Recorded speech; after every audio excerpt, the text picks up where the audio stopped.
Hey guys, Trevor Holt here. It must be Friday the 14th of March 2025. I'm here in Jimboomba. I've got a community event where I'm speaking. I'm just cruising around. I just want to, I don't know if you can see thousands of birds there and in the trees. They look like rosellas. They're very noisy. I don't know if you can hear the noise in the stream or not, but it's beautiful to see nature in its full glory. And birds, they must be eating something very tasty in that tree there. I don't know whether that's where they're going to camp for the night. I'm not sure, but it's a beautiful area here in Jimboomba and a beautiful evening. Autumn is my favourite season. The days are a little bit cooler. The wind's not too bad, and it's quite beautiful weather.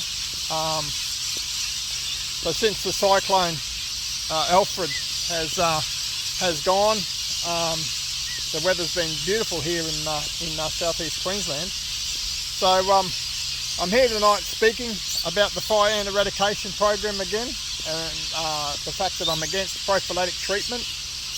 Prophylactic treatment does harm birds like this, parrots, that will eat the corn grit that gets put out, obviously in areas where there are no fire ants.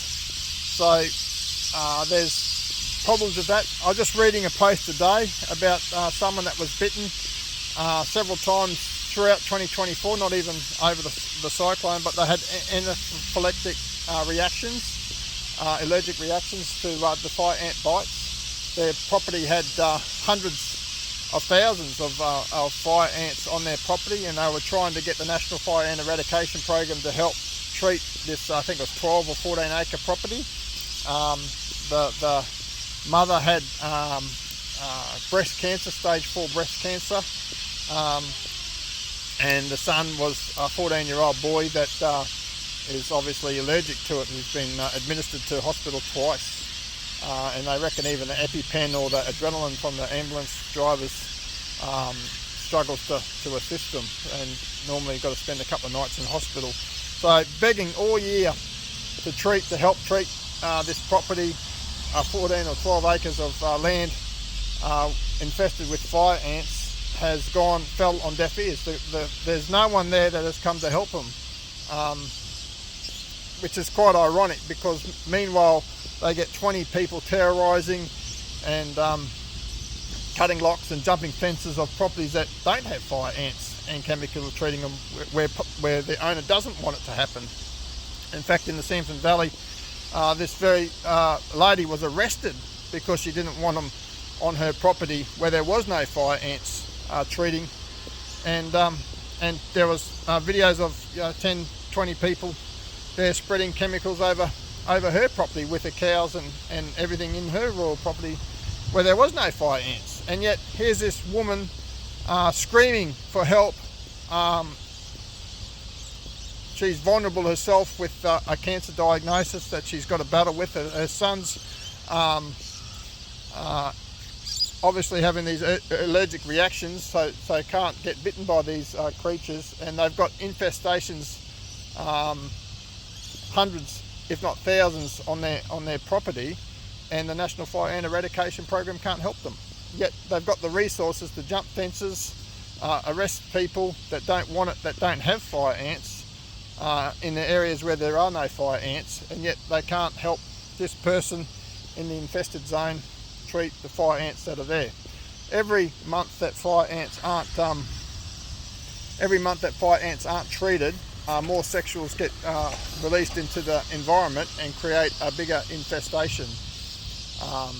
Obviously, infestations will get better over time without even any insistence, because the average nest will cover between 50 square metres and 200 square metres once things settle down in a few years' time. But at the front of the infestation zone, the nests are quite close together, and eventually nature will find a balance, and native ants will come back and and things will come back, and it will be between one fire ant nest between 50 square meters and 200 square meters, and that's typically what will happen. But during this infestation and the movement into these areas, the fire ants can be quite dense as they try to establish themselves. So, but yeah, so guys,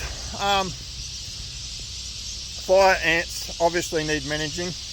You don't have to be an Einstein to know that. And just like with other insects, like paper wasp, my son would die if he got bitten by a paper wasp and was left untreated. And I think people have died with the jumping jack ants of Tasmania, or several areas around Australia which are native ants. People can die with bee stings. So we spent $1.2 billion on this project, and the distribution of fire ants is 20-fold from when they started in 2001.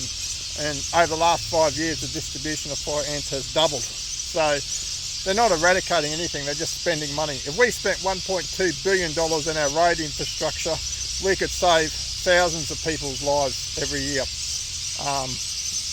So this is some of the lunacy of this program, is they're spending big money not eradicating fire ants, not even treating fire ants, under the gales of eradication, and not achieving anything. But people that are affected by fire ants aren't getting the help that they deserve, and aren't subsidised to get commercial people in to help them or anything like that. So the government is ineffective, inefficient, and can't do it. And really, we should be looking at commercial solutions, but they won't even subsidise commercial solutions for these people that are struggling.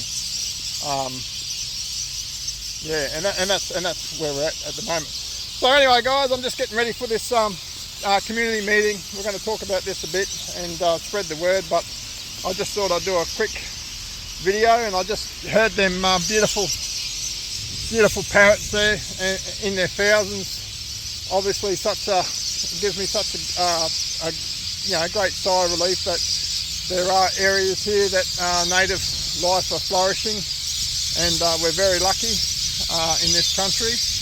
But I want to make sure that these sort of noises are heard by my children's children and by the next generation.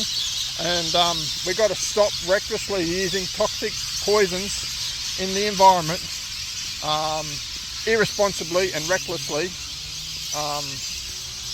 as what the National Fire Ant Eradication Program are doing now, and want to continue to do well past 2030. So guys, yeah, so just remember, it's good to get out and about, walk about a bit, keep an eye on your diet, and get out socially.